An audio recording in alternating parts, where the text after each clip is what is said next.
Hallelujah, praise the Lord. Ang pinakamataas sa pagpupuri at pagdadakila ay para lamang po sa ating pinakamamahal na Panginoong Hesus.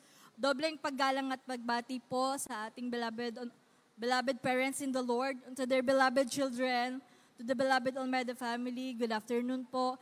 At sa inyo po mga minamahal at dobleng paggalang at pagbati po sa at di malilimutang turot aral ating beloved Pastor Willie Estrada Almeida and to beloved Assistant Pastor Lina C. Almeida. Hallelujah. Nagpupuri at nagpapasalamat po ako sa mahal na Panginoong Hesus sa gintong pagkakataong ito na mapasalamatan siyang muli. Hallelujah. Nagpapasalamat ako sa mahal na Panginoong Hesus. Na-save po ang aking beloved tito. Siya po ay pinagaling sa kanyang hepatitis B. Hallelujah. At sa kanyang mga sakit, binago po siya ng mahal na Panginoong Hesus. Hallelujah. At nagpapasalamat po ako sa mahal na Panginoong Hesus dahil po sa pagpapala niya po sa akin sa pag-aaral. Nandiyan po na sa ganang amin sa pamilya, wala po kaming pinansyal para makapag-support na aking pag-aaral. Nandiyan po na, nung first year college po ako, bumaba po ako niyan sa pagiging choir member bilang isang youth choir member. Nandiyan po na sinubok ako ng mahal na Panginoon. Nandiyan po na isang taon po ako niyang huminto sa pag-aaral. During that time po, hindi po ako nag-question sa mahal na Panginoon, pero pinaisip sa akin ng mahal na Panginoon na humingi po ako sa Kanya. Nandiyan po na, that time po, muli po akong tinawag ng mahal na Panginoon bilang isang youth choir member. And that time po, pinagpala po ako ng mahal na Panginoon. Nandiyan po na may nag-support po sa akin ng pag-aaral na simula po sa second year college ko, lahat po niyan, ng expenses, libro, uniform, hanggang graduation, sinagot ng mahal na Panginoong Hesus. Hallelujah. Hallelujah. At nagpapasalamat din po ako sa mahal na Panginoon dahil po hindi niya po pinapabayaan ng aking pamilya. Nandiyan po na before po, nung 7 years old pa lang po ako noon, napatunayan po talaga namin na andyan ang pag-iingat ng mahal na Panginoon sa ating lahat. Nandiyan po na during may anniversary po ang ating church noon, bale, Talipaw Peace Mission Anniversary. Bali, buong pamilya po namin, umaattend po niyan for the anniversary, except po sa isang ate ko na naiiwan po siya sa bahay. That time po, yung beloved tito ko po is, may position po siya sa Homeowners Association and meron po siyang hawak na pera mahigit 100,000. That time po, wala pa po yung mga pagde-deposit sa bangko, hindi pa po gaano ginagamit yung banks para po mag-deposit sa bank. So, nilalagay lang po ng beloved tito ko sa bahay yung pera. That time po, before po kami umalis sa papuntang Banal na Gawain, may nagpaisip sa kanya na ilipat niya daw po yung pera niya, yung perang yon sa safe na lagayan. Ang una niya pong naisip, meron po kasi siyang collection ng mga tapes po ng mga tapes ng mga preaching ng beloved pastor and may malaking logo po yun. Doon niya po nilagay yung pera, sinave keep niya po doon. Tapos, nandun lang din po yun sa cabinet, wala pong kahit anong lock. And kami po, buong pamilya po, except sa ate ko, pumunta na po sa Banal na Gawain. Natapos po yung Banal na Gawain, gabi na po yun.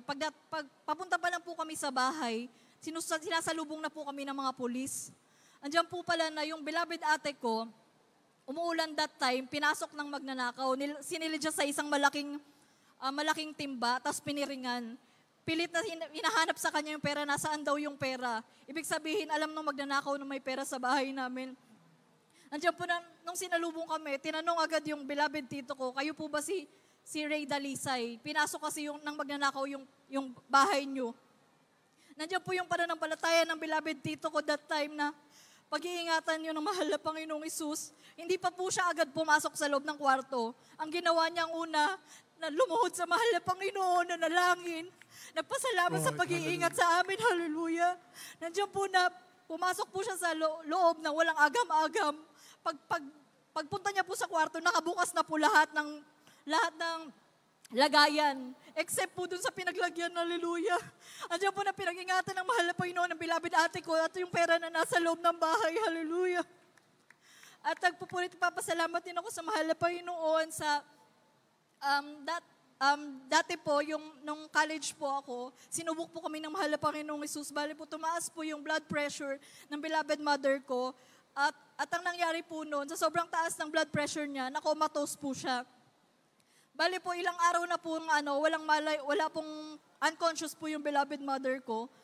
binabalik-balikan po ng doktor. Tapos ang sabi ng doktor, pag itong gantong araw, hindi pa rin gumising ang beloved mother mo, wala na yan, wala nang pag-asa. Andiyan po na, yung pananampalataya po ng beloved tito ko, dumadalo po rin po siya sa banal na gawain. And nagpadala po ng beloved prayer warriors para pumalehans po siya sa unat na langin ng beloved pastor. Hallelujah.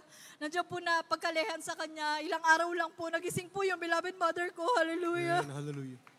And ang sabi po ng doktor, ang nangyari po sa kanya is almost po napuputok na po yung ugat sa ulo niya and stroke po talaga yung nangyari.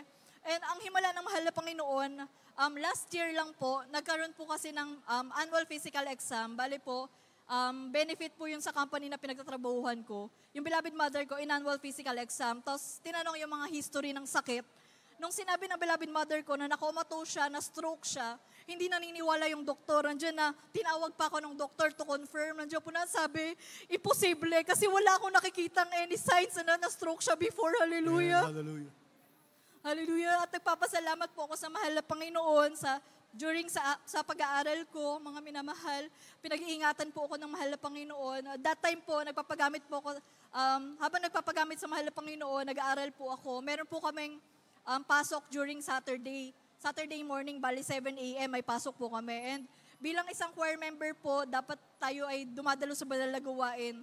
Ang overnight prayer natin is around 8 a.m. to 4 a.m. ay 8 p.m. to 4 a.m. Nandiyan po na umuwi lang po ako sa bahay namin, magbibihis, tapos didiretso na po ako sa school. Minsan po nakakatulog pa po ako niyan. And for the midterm exams po, that time, sabi ko, mahal na Panginoon, lahat ng kaklase ko nagpupuyat para mag-review. Hanggang habang ako, mahal na Panginoon, dito ako, mahal na Panginoon, magdadalo sa banal na gawain, hallelujah, magpupuri. Andiyan po na, that time mga minamahal, pagdating ko po sa school, lahat po ng kaklase ko, nagka-cramming to review. Ako po, umiidli pa po ako sa school niya. Dumating na po yung professor namin and binigay yung test paper. Isa lang po pumasok sa isip ko, ilihans ko po muna yung test paper ko bago po ako magsimula. Nandiyan po na, nagtataka po ako kung bakit mas 15 minutes before po nung pasahan nung exam namin, nakapagpasa na po ako. And ang ginawa ko po again is, umidlip po ako hanggang sa ginising po ako ng professor namin. In-announce po na perfect ko daw po yung exam. Hallelujah. Glory to God. Salamat sa mahal na Panginoong Praise Jesus na talagang kapag inuna mo ang banal na gawain, hindi ka pababayaan ng mahal na Panginoon. Hallelujah. At nagpapasalamat ako sa mahal na Panginoon dahil during the pandemic po, kung yung iba nawalan ng trabaho, ang iyong abang lingkod, mga minamahal, 3 months po, ang iyong abang lingkod, 3 months po yan. Hindi po kami nag-work pero sinasahuran po kami ng company. Hallelujah. At nagpapasalamat ako sa mahal na Panginoong Jesus dahil during that pandemic po, nagtatrabaho po kasi ako sa isang health insurance. So, mahigpit po talaga when it comes to vaccine. Andiyan po na lagi kong narinig sa mga preaching ng beloved pastor na manampalataya sa mahal na Panginoon, na hindi tayo pagbabayaan ng mahal na Panginoon. Hallelujah. Andiyan po na, inano ko po yung faith ko po ay sinagawa ko po. Nandiyan po na, hindi po ako nagpabakuna. Nandiyan po yung pag-ano ng mga tao, pang-uusig ng mga katrabaho ko. At pagpapasalamat ko sa mahal na Panginoon, himala ng mahal na Panginoon, pinayagan po ako without vaccine. And even yung swab test ko po, sinagot ko po ng kumpanya yan. Hallelujah. And during that time, mga minamahal, kabi-kabila po yung swab test namin. So may mga possible na magpa-positive, ganyan. Ang nangyari po, kung sino pa po yung nanguusig sa akin before, isa sa nanguusig sa akin, siya pa po yung nagre-request na, Ruth, ikaw naman na mag-lead ng prayer. Hallelujah. Nandiyan po yung pagtitiwala nila sa mahal na Panginoon na hindi kami pababayaan.